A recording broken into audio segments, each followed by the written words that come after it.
Hello दोस्तों, नमस्कार। SMKC channel में मैं आप सभी लोगों का दिल से बहुत बहुत स्वागत करता हूं। दोस्तों, बहुत सारे लोगों का रिक्वेस्ट भी था, सर बजट से रिलेटेड एक ऐसा वीडियो बना दीजिए जहां पे कौन से पॉइंट्स हम लोगों ने यहाँ पे स्टडी करने चाहिए, फोकस करने चाहिए। अभी बजट देखा जाए, राइट, तो इस वक्त का मुझे ऐसा लगता है बहुत लंबा स्पीच वाला बजट हो सकता है, बहुत ही बड़ा ये बजट हो सकता है क्योंकि सिचुएशन भी वैसी है। इतने बड़े बजट्स में कौन कौन सी चीज़ों के ऊपर ध्यान रखना है, तो वो मैं पॉइंट्स यहाँ पे बताने वाला हूँ। एंड उसी के साथ साथ साइमल्टेनियसली कुछ स्टॉक्स भी बता दूंगा। अभी देखा जाए ना दोस्तों, तो बजट में सब कुछ इंपॉर्टेंट है, राइट। ऐसी कोई बात नहीं कि चलो ये स्टॉक यूजलेस है, इसका कोई बजट से संबंध ही नहीं है, बिल्कुल भी नहीं। Each and every stock budget से जुड़ा हुआ है, राइट। तो ऐसे ही कुछ स्टॉक्स, मतलब मैं फटाफट नाम लेके बताऊंगा क्योंकि वरना वीडियो तो 1 घंटे का बन जाएगा, क्योंकि हर एक सेक्टर देखा जाए तो बजट से डायरेक्टली या इनडायरेक्टली जुड़ा ही है। तो सब कुछ कवर करेंगे इसी एक वीडियो में। तो थोड़ा सा स्पीड में मैं बोलने की कोशिश करूंगा, तो ज़रूर उसको कैच कर लेना। तो चलिए फटाफट से वीडियो को स्टार्ट करते हैं। बट उससे पहले ज़रूर कहना चाहूँगा कि आज का ये वीडियो भी देख लेना, जो कि मैंने दोपहर पे बनाया था, कि आने वाले नेक्स्ट 4-5 दिन जो मार्केट चलने वाला है, कौन सी इंपॉर्टेंट चीज़ होने वाली है, लिंक नीचे डिस्क्रिप्शन बॉक्स में मिल जाएगी। एंड आप चाहो तो स्टॉक मार्केट क्लासेस इस चैनल को भी सब्सक्राइब करके रख सकते हो। दोस्तों, अभी हम लोग आ चुके हैं बिल्कुल हमारे नॉर्मल स्क्रीन के ऊपर। बजट में अगर देखा जाए तो सबसे पहले फोकस रहेगा यहाँ पे फार्मर्स के ऊपर। यस दोस्तों, एग्रीकल्चर के ऊपर फोकस रहेगा, जो कि हर वक्त रहता ही है, बट इस वक्त ज़्यादा भी रहेगा। आप सभी लोगों को पता है कि जो सिचुएशन भी अभी भी चल रही है, तो ज़रूर सरकार कोशिश करेगी कि फार्मर्स के फेवर में बहुत अच्छे डिसीजन लिए जाए, राइट।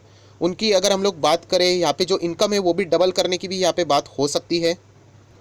एंड उसी के साथ साथ अगर हम लोग देखा जाए कि तमाम जो चीज़ें सेक्टर एग्रीकल्चर से जुड़ी हुई है, फार्मर से जुड़ी हुई है, उनके ऊपर फोकस रखना चाहिए। देखा जाए तो फर्टिलाइज़र, यस दोस्तों, इसके ऊपर भी आप लोग यहाँ पे फोकस रख सकते हो। ये सारी चीज़ें फार्मिंग से रिलेटेड जितनी भी चीज़ें जुड़ी है ना, उनके ऊपर आप लोगों ने क्या करना है, फोकस यहाँ पे रखना है, राइट।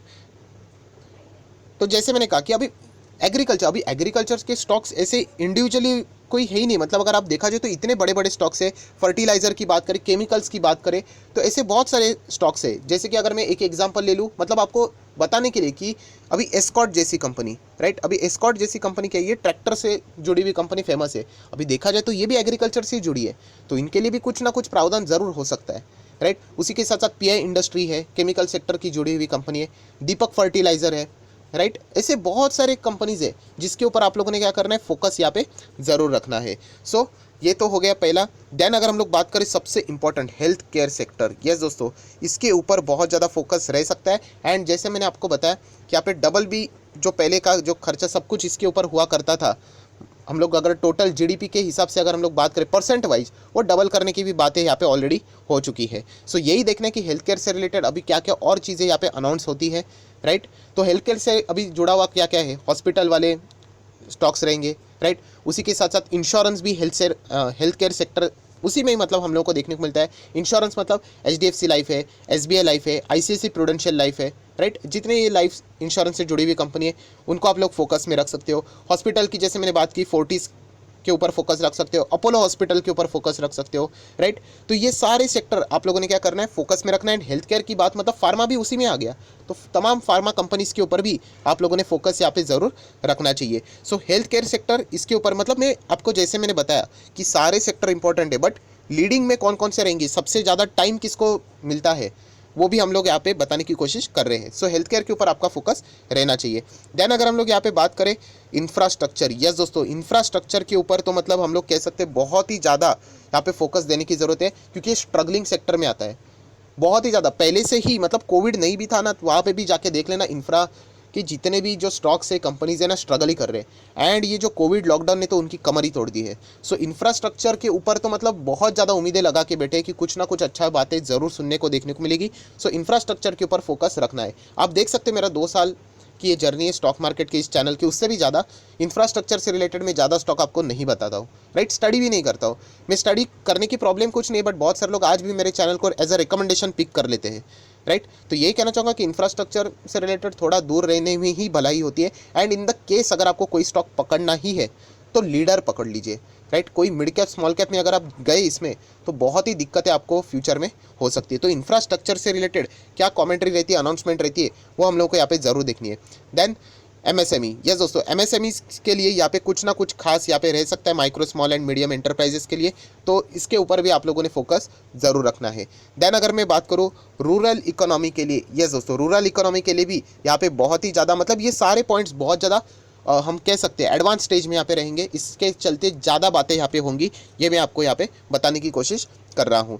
देन अगर हम लोग बात करें, जैसे मैंने आपको बताया कि कोविड के वजह से जो जो सेक्टर यहाँ पे इम्पैक्ट हुए, वर्स्ट हिट हुए हैं, ऐसे सेक्टर के बारे में बहुत ज़्यादा लोग उम्मीदें लगा के बैठे हुए हैं। अभी बहुत सारे लोग ये भी सोचेंगे कि कौन से सेक्टर, तो दोस्तों आप लोग शायद से स्टॉक मार्केट में से मतलब प्रॉपरली कनेक्टेड हो ही नहीं। बच्चे को पता है कि कोविड की वजह से कौन से सेक्टर इम्पैक्ट हो चुके हैं।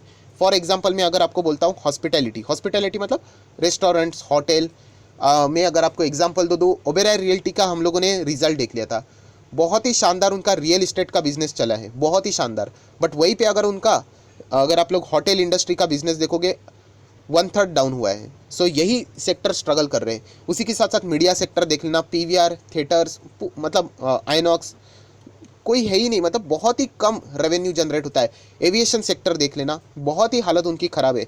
तो इनसे रिलेटेड क्या कमेंट्री रहेगी, इनको कोई प्रावधान मिलेगा, कोई छूट मिलेगी, राइट, कोई इंसेंटिव दिया जाएगा, तो ये हम लोगों ने चेक करना है। कोविड-19 से रिलेटेड जितने इम्पैक्टेड सेक्टर रहेंगे उससे रिलेटेड बात मैं यहाँ पे आप लोगों के लिए कर रहा हूँ। देन अगर हम लोग बात करें तो यहाँ पे जॉब्स के ऊपर फोकस रहेगा। जॉब्स मतलब कोविड की वजह से बहुत सारे लोगों के जॉब्स जा चुके हैं। सो जॉब क्रिएट करना भी एक मतलब इम्पॉर्टेंट चीज़ है कि नहीं, तो उसके लिए कुछ ना कुछ प्रावधान यहाँ पे होना चाहिए, जॉब क्रिएट करना। उसी से रिलेटेड अगर हम लोग बात करें तो कुछ ना कुछ यहाँ पे डेवलपमेंट्स की बातें होनी चाहिए। अगर डेवलपमेंट्स होंगे, कोई प्रोजेक्ट्स क्रिएट होंगे, तो जॉब ऑटोमेटिकली यहाँ पे क्रिएट हो सकते हैं। सो इस पॉइंट के ऊपर भी बहुत ज़्यादा यहाँ पे फोकस दिया जाने वाला है, जो कि सभी लोगों के मतलब फोकस में रहेगा। देन डाइवेस्टमेंट, यस दोस्तों, डाइवेस्टमेंट बोलो या फिर डिसइन्वेस्टमेंट, एक ही बात है। मैं आपको बताना चाहूँगा डाइवेस्टमेंट मतलब ये पीएसयू सेक्टर के लिए बहुत ज़्यादा इंपॉर्टेंट रहेगा। अगर डाइवेस्टमेंट से रिलेटेड बहुत बड़ी कोई पॉजिटिव न्यूज़ रहेगी, बहुत बड़ी, ऐसे कमिटेड, ऐसा लगना चाहिए कि यस ये करने वाले हैं, तो पीएसयू सेक्टर के जो डाइवेस्टमेंट वाले जो स्टॉक्स है उनमें हम लोगों को तेज़ी देखने को मिल सकती है। बट अगर नहीं हुआ या फिर सिर्फ बातों बातों में सारी चीज़ें रहेगी कि हम लोग इतने नंबर्स दिखाएंगे कि इतना इतना डाइवेस्टमेंट करेंगे, टारगेट रखेंगे, तो ज़्यादा कोई इंप्रेशन नहीं देखने को मिलेगा। एक ट्रेडिंग के लिए 1-2 दिन ठीक है, एक लंबी रैली देखने की चांसेस बहुत कम हो सकते हैं। बट अगर उन्होंने कह ही दिया कि डाइवेस्टमेंट से रिलेटेड कौन कौन से डेडलाइंस हैं एंड ऐसा कुछ फिक्स्ड प्राइस, मतलब फिक्स चीज़ बोलते हैं ना कि ये डेट तक हम लोग ये करेंगे, तो अनसर्टेनिटी खत्म हो जाती है अगर कोई आपको ये डेट तक बोल देता है तो। सो डेफिनेटली ये बहुत ही ज़्यादा इंपॉर्टेंट है। प्रैक्टिकली पॉसिबल नहीं है ऐसा डेट बिट देना, क्योंकि बहुत सारी चीज़ें होती रहती है। सो डाइवेस्टमेंट से रिलेटेड फोकस रखना है, क्योंकि पिछला साल तो पूरा डाइवेस्टमेंट के प्लान के तो धज्जियाँ उड़ चुकी है कोविड के वजह से, राइट। जो बीपीसीएल है अभी तक डाइवेस्ट नहीं हो चुका है एंड ना तो एयर इंडिया हो चुका है। सो आगे के प्लान्स भी हम लोगों को ज़रूर देखने हैं। बट सरकार ये जो सारी चीज़ें बताएगी कल बजट में, बहुत ही ज़्यादा इंपॉर्टेंट है। इन सारे पॉइंट्स को आप लोगों ने स्टडी कर लेना चाहिए। देन अगर यहाँ पे मैं बात करूँ, ये क्या है, ये एक्सपोर्ट से रिलेटेड ये सारी चीज़ें हम लोगों को बताती है, चाहे वो बाय वे कौन से भी वे से हो, एयर हो, सी हो, रोड हो। एक्सपोर्ट से रिलेटेड सरकार यहाँ पे क्या काम करती है, क्या फोकस रखती है, क्योंकि एक्सपोर्ट करना बहुत ज़्यादा इंपॉर्टेंट है। फॉरेन करेंसी की रिक्वायरमेंट भी होती है, आप सभी लोगों को यहाँ पे पता है। सो उसके लिए क्या प्रावधान रहेंगे, क्या इंसेंटिव रहेंगे, वो चेक करना है। उसी के साथ साथ आत्मनिर्भर भारत, यस दोस्तों, ये सबसे ज़्यादा इंपॉर्टेंट है। सो डोमेस्टिक लेवल की कंपनियाँ, उनके ऊपर बहुत ही ज़्यादा मतलब फोकस रहेगा, क्योंकि ये सरकार क्लियर कट समझ में आता है कि आत्मनिर्भर भारत के ऊपर फोकस देने वाला सरकार है, क्लियर कट। एंड नहीं दिया ना दोस्तों, तो वो जो लक्ष्य उन्होंने ही रखा है कि हम लोगों को इकोनॉमी इतनी ऊपर लेके जानी, 5 ट्रिलियन एंड ऑल दैट, तो वो पॉसिबल ही नहीं है। उसके लिए आपको मतलब बोलते हैं ना आत्मनिर्भर भारत, मतलब बहुत ज़्यादा फोकस देना पड़ेगा, तभी वो पॉसिबल है। कोई भी इकोनॉमी ऐसी स्ट्रांग नहीं बनती है जब तक वो खुद के देश की कंपनियों का जो प्रोडक्ट रहती है, जो टूल्स रहते हैं, उसका इस्तेमाल नहीं करेगी तब तक। तो डेफिनेटली जो कंपनियाँ डोमेस्टिक लेवल पे काम करती है, जो हमारे इंडियन ही कंपनीज़ है, तो उनमें हम कह सकते हैं कि ज़्यादा खुशी की लहर यहाँ पे आ सकती है बजट के थ्रू। कुछ ना कुछ यहाँ पे उनको डायरेक्टली इनडायरेक्टली अच्छी बातें देखने को यहाँ पे मिल ही सकती है। सो डोमेस्टिक लेवल की कंपनीज़ के ऊपर ज़रूर फोकस रखना दोस्तों, कुछ ना कुछ अच्छी बात सामने निकल के आ ही सकती है। देन सबसे इम्पॉर्टेंट चीज़ जो इस बाज़ार का शायद से मतलब बोलते हैं ना सेंटर पॉइंट रहेगा, टैक्सेशन, यस। क्योंकि कोविड-19 की जो वैक्सीन फ्री में देने की बात हो रही है, वो तो खर्चा किसी को तो उठाना पड़ेगा ही, फाइनेंस मिनिस्ट्री को। तो किसके ऊपर ये टैक्स लगेगा, नहीं लगेगा, क्योंकि राकेश झुनझुनवाला के साथ साथ बहुत सारे एक्सपर्ट ने बोल दिया है कि अगर यहाँ पे कुछ टैक्सेस से रिलेटेड मतलब कोई नया टैक्सेस यहाँ पे आ जाता है तो बहुत ज़्यादा दिक्कतें हो सकती है। फॉरेन इन्वेस्टर का मूड खराब नहीं होना चाहिए, ऐसी कोई चीज़ भी फॉरेन इन्वेस्टर के ऊपर नहीं आनी चाहिए, क्योंकि ग्रोथ इंडियन मार्केट में देखिए डॉलर वीक है अभी भी डॉलर इतना स्ट्रांग नहीं हो चुका है, आप चेक कर सकते हो।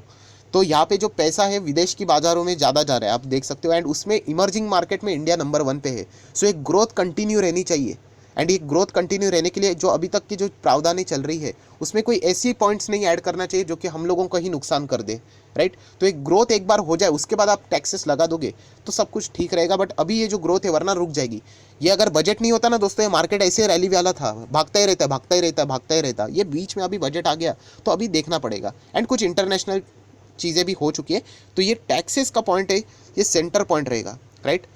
किसी एक एक्सपर्ट ने ये भी, मतलब मैं आर्टिकल पढ़ते रहता हूँ तो कुछ एक्सपर्ट के ग्रुप ने ये भी कहते हैं कि शायद से टैक्सेस मतलब कुछ टैक्सेस कम भी हो सकते हैं, घट भी सकते हैं, जो कि थोड़ा सा डिफिकल्ट पार्ट लगता है, क्योंकि सरकार को मतलब पैसा चाहिए, बहुत कुछ चीज़ें खर्चा हो चुका है। सो ये पॉइंट थोड़ा कम लगता है। अगर ऐसा हो गया तो डेफिनेटली बाजार में अच्छा खासा रैली भी आ सकता है। टैक्स कम हो गया तो किसको अच्छा नहीं लगेगा। जो मार्केट से फेमिलियर है, बहुत ही अच्छा खासा मार्केट को फॉलो करते हैं, सभी लोगों को पता होगा कॉर्पोरेट टैक्स कम किया था तब बाजार में क्या हुआ था। इतनी बड़ी रैली हुई थी, इतनी बड़ी रैली, मतलब सबके सब पोर्टफोलियो हरे हो चुके थे, इतनी बड़ी रैली थी। टैक्स कट किया था कॉर्पोरेट का 30 से आई गेस 22 बेस किया था उन्होंने। सो टैक्सेस कम अगर ऐसा हो जाता है तो फिर मतलब देखने की भी ज़रूरत नहीं है, मतलब एक ही पॉइंट काफ़ी है पूरे मतलब मार्केट को भगाने के लिए, बट थोड़ा सा इम्प्रैक्टिकल लगता है। देख लेते हैं कल क्या होता है। देन उसी के साथ साथ कुछ और भी पॉइंट्स है, जैसे कि फिजिकल कंसल्टेशन पाथ क्या रहेगा वो भी देखना है। उसी के साथ साथ अगर हम लोग बोरिंग प्लान्स क्या रहेंगे वो भी चेक करना है। ये सब कुछ पॉइंट्स रहेंगे ही रहेंगे। एंड देखा जाए ना तो हर एक सेक्टर इंपॉर्टेंट है। फाइनेंस सेक्टर इंपॉर्टेंट रहेगा, एनपीए से रिलेटेड जो खराब असेट रहते हैं वो खरीदने से रिलेटेड जो बैंक्स की बातें सामने आ रही है वो भी देखनी है। ऑटो सेक्टर के ऊपर फोकस रहेगा, right. Scrappage policy and all that सब कुछ यहाँ पे देखना ही पड़ने वाला है दोस्तों। ये सब कुछ अगर देखा जाए तो इसमें आईटी सेक्टर से रिलेटेड थोड़ी सी बातें कम हो सकती है, राइट। एफएमसीजी भी देखा जाए तो फूड से रिलेटेड भी बातें यहाँ पे अच्छी खासी चली रही है। सो ओवरऑल देखा जाए ना तो सेक्टर वाइज हर एक सेक्टर एक इम्पॉर्टेंट ही रोल प्ले करता है, बट स्ट्रगलिंग सेक्टर फार्मिंग, उसी के साथ साथ फार्मा सेक्टर, राइट, एग्रीकल्चर, ये सारे कुछ इंपॉर्टेंट है जिसके ऊपर एंड अगर देखा जाए ना तो मतलब इन्हीं से रिलेटेड सबसे ज़्यादा फोकस यहाँ पे रखा जाने वाला है। सो दोस्तों वीडियो को क्लोज करने से पहले यही कहना चाहूँगा, जो बातें मैंने बताई है ना वो पूरी बातें नहीं है। मतलब बजट की बातें करना है ना तो इसके लिए पूरा एक एक दिन भी कम पड़ जाएगा। तो 10 मिनट और 15 मिनट के वीडियो में कितना होगा, बट मैंने एक समरी के फॉर्म में आपको एक रफली आइडिया दिया कि ठीक है, आप ब्लैंक नहीं बैठोगे कि क्या निर्मला जी सीतारमन जी क्या बोल रही है, ये समझ में नहीं आ रहा है। तो एटलीस्ट ये वीडियो देखने के बाद इतना तो समझेगा कि यस ये मेन पॉइंट्स है, इसके अंदर कुछ ना कुछ चीज़ें यहाँ पे हो सकती है। तो ज़रूर कोशिश करना पूरे टाइम बजट को यहाँ पे फोकस करना है, आप लोगों ने स्टडी करना है। एक एक कुछ भी समझ में नहीं आया तो भी चलेगा, राइट। शुरुआत तो ऐसे ही होती है, थोड़ी ना सब लोगों को पहले से ही समझ में आएगा। रोज़ प्रैक्टिस करोगे, कुछ ना कुछ समझने की कोशिश करोगे, तब धीमे धीमे सारी चीज़ें समझ में आ ही जाती है। सो इतना पेशेंस भी होना चाहिए, इतना बड़ा बजट, राइट। जो लोगों को 10 मिनट का वीडियो भी देखने को नहीं आता वो बजट तो देखेंगे भी नहीं, 2-3 घंटा कौन देखेगा, राइट। तो यही कहना चाहूँगा, पेशेंस होना चाहिए, इस सारी चीज़ों को पढ़ो और उसके बाद यहाँ पे आगे बढ़ने की कोशिश कर लेते हैं। एंड अगेन कहना चाहूँगा दोस्तों, प्रेशर ज़्यादा होने के चांसेस हमेशा रहेंगे। सो उतना ही लेवल का मेंटली प्रिपरेशन भी ज़रूर रख लेना। सो आई आशा करता हूँ आपको ये वीडियो पसंद आया होगा, तो जरूर इस वीडियो को लाइक एंड शेयर कर देना। So that's it, thank you very much दोस्तों, we will be meeting our next video. तब तक के लिए बाय बाय।